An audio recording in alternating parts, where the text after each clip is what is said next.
Hello and welcome to another episode of the HT Physio Quick Tips series. My name is Will Harlow and I'm the Over-Fifties Specialist Physio here at HT Physio in Farnham. And today we're going to be talking about one of the most common injuries to the shoulder that someone over 50 can suffer with. And that injury is called a rotator cuff tear. Now, I've got my shoulder model here, which I'm going to use to demonstrate what a rotator cuff tear actually is. But before we talk about what it actually is, we'll talk about what it feels like. So it's the type of injury that can come on either after a fall or after you've done something where your arm got yanked, but equally it can happen without any obvious injury at all.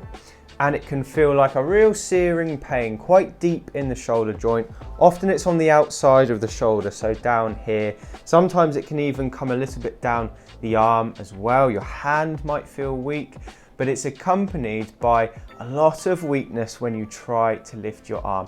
Maybe you're not even able to lift your arm at all. So it's a very, very painful complaint, and it's one that takes a long time to go away.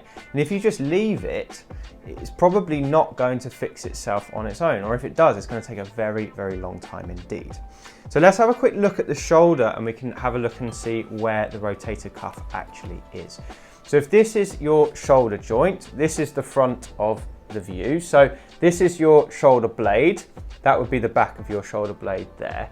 And then this little bit here, this is your humerus. So that's the part of the arm bone. Now you can't see it very well, but here we have a socket and the arm bone is like a ball. And these two fit together like this. So this is how the shoulder joint is so mobile, because the ball can rotate inside the socket. Now, if you see this jelly-like area here, this is the rotator cuff. And the rotator cuff is made up of a group of 4 very small muscles that basically work to keep the arm in the socket so that this ball doesn't drop out of the socket. So it's very, very important. And the rotator cuff helps us to control the arm movement as we lift the arm, as we rotate, as we do all the things we do with our shoulders every day. Now the problem is, because these are such small tendons and small muscles, and because we're asking them to do a lot of things every day, they're prone to a bit of wear and tear. So over time, you can develop very small areas of fraying on this tendon, and sometimes it can go one further and you can get a tear to a part of the rotator cuff. Now, if it's just a partial tear, you'll probably have quite a bit of pain, but you'll still be able to move your arm. But for many people, if it's a complete tear, so the whole thing tears, they can't move their arm at all. Now, those people probably aren't going to respond too well to this type of approach, but they may still get some benefit.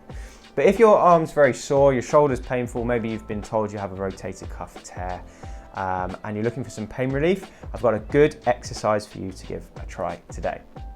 So let's pretend, for argument's sake, that the right shoulder is the one that's affected. So we've got pain in our right shoulder.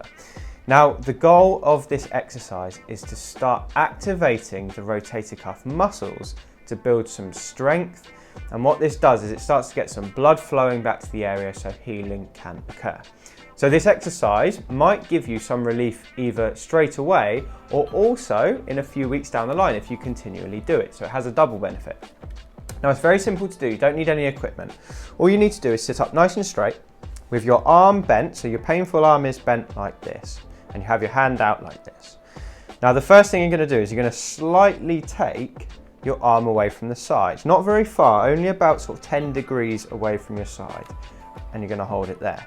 Now, you're going to take your good hand, and your good hand is going to come around to the other side of your wrist.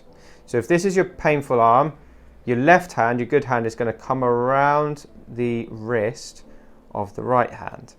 Now the exercise from this position is you're going to try and push your right hand or your painful hand into the hand of the non-painful side. And the non-painful side is going to push back into the painful side. So the movement we're trying to do effectively is that. Okay, so we're trying to push that way, but this hand is stopping any movement from happening. So you're going to push, and even though it doesn't look like anything's happening, my shoulder's working quite hard here to try and rotate the arm into the hand. So you're going to push into the hand, and I would recommend you hold for between 5 and 10 seconds. Now you might find that the longer you hold, the better the pain gets. The pain might start to come down. But if you find that the pain's getting worse as you do this, do a shorter hold rather than a long one. Now I usually recommend to people that they do about 10 repetitions of those in a row, and if they can do that a couple of times a day, that would be great. So the goal of this exercise is to start to build some strength back into the rotator cuff, and this type of exercise where you're doing like a static contraction has actually been shown to reduce pain as well. So you get the double benefit of strength and pain relief too. So if you're suffering from a rotator cuff injury and it's just not getting better, obviously the best thing to do would be to get some one-on-one advice. Another thing you can do if you want some more tips for getting a shoulder problem better that just isn't going away is you can pick up a copy of my book. It's called Thriving Beyond 50. It has 78 natural strategies inside for over 50s who want to maintain an active and healthy life. Anyway, that's all I've got for you today. I hope that makes sense. Feel free to ask any questions. You can find my contact details in the show notes, and I look forward to speaking to you on the next video.